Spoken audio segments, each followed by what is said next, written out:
Everyone has an opinion about Canadian federal politics. Oh, yeah. So what does it say to you about the fact that as early as November 2021, 35 Government of Canada clients, including likely the Prime Minister's own department, the PCO, were briefed about this cyber attack, but you and every other member of Parliament who was the target was kept in the dark? What? Hey gang, what's up? Just Aaron right here, Question Period Canada. How y'all doing? Another committee video. Did you know that there's over 30 committees in the House of Commons? There's so many scams and scandals these days with the Trudeau Jagmeet NDP Liberal Coalition government. They never seem to slow down. They're always exciting. We get to see some of the best Conservative MPs, the official opposition, driving home the questions. Not very often do they get answers though. The witnesses, the citizens, are always unprepared. The members of Parliament are always hostile and confrontational. These videos are exciting. We'll probably get to see Larry Brock, Stephanie Cousy, Melissa Lantsman, Josh Raj Halan, Michael Cooper, Michael Baird. There's so many great MPs that take part in these committees. Let's take a peek. Who knows? We might see Jamil Javani in one of these. He's around the committees too. Let's take a peek at what's hot off the presses today. Always a committee video, usually not an answer, but we will have more questions. Let's take a peek. First round of questions. Mr. Cooper, the floor is yours for 6 minutes. Thank you very much, Mr. Chair. Thank you, colleagues. The committee received a chronology of events from CSE. In the chronology, it states that CSIS issued a briefing on the Beijing-directed APT-31 cyber attack to 35 Government of Canada clients as early as November of 2021.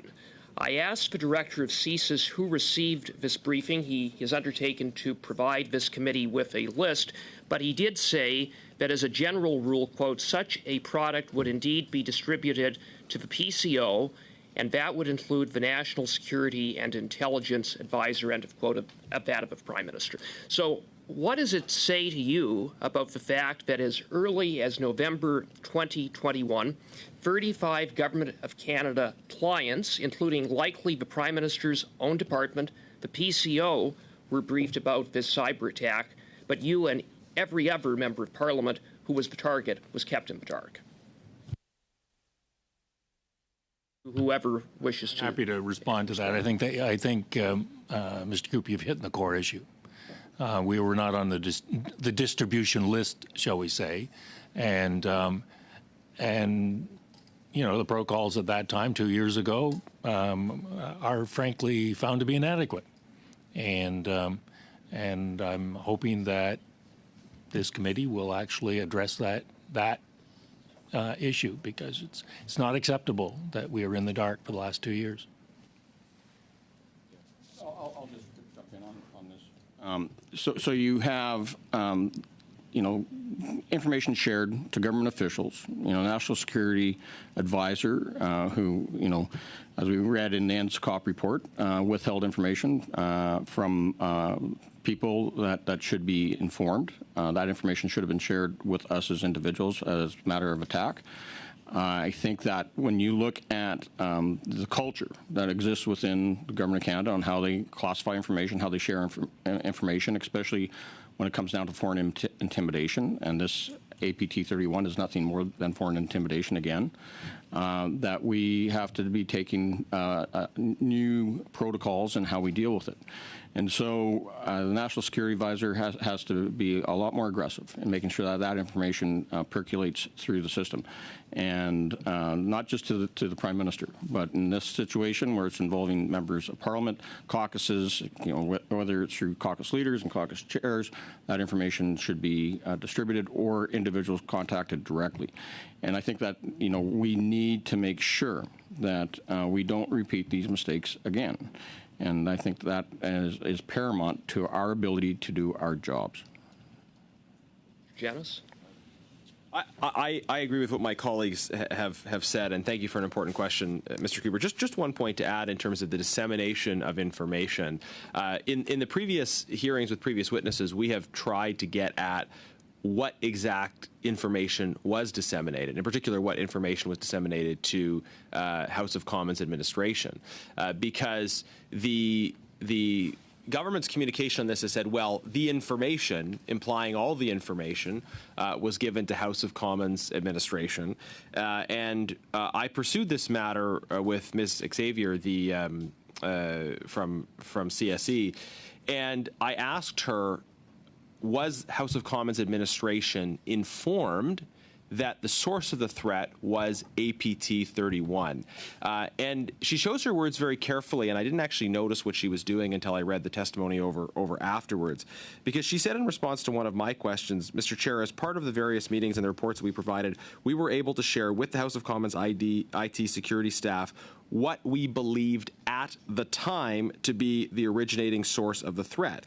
But then I followed up and said, okay, so you shared with them that it was APT 31. And then at that point, she refused to answer. She said we should go in camera and various other points. So she said she shared what they thought was the source of the threat, but she never actually said that they shared that the source of the threat was APT 31. So there are big questions, and I think there's a little bit of sleight of hand being attempted by officials about what information was actually shared, especially with House of Commons administration.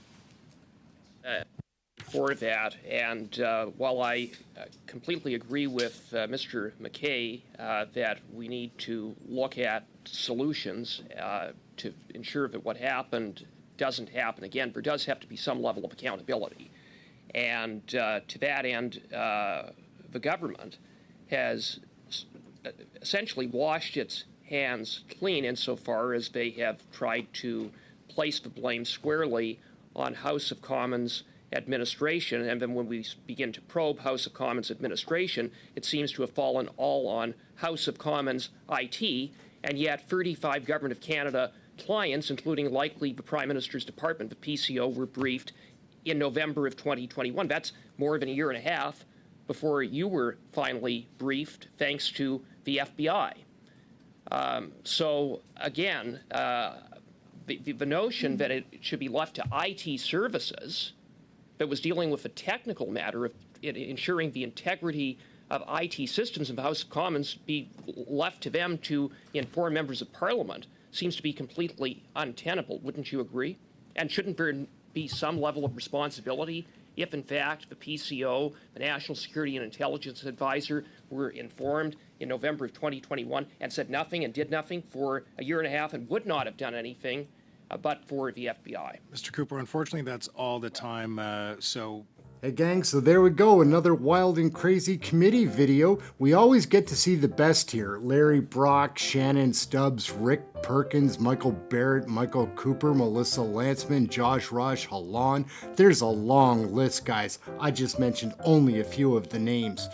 These committee videos, guys, are wild. We'll be covering Canadian federal politics, sharing that with you. Like, subscribe, share, get notified, all those fun things. Leave a comment. I do love the comments. That's it. We'll be back with more information to share and probably another committee video or two coming down the pipes. Remember to like and subscribe. It does help. My name's Aaron. This is Question Period Canada. Catch you next video. Thank you for watching this one.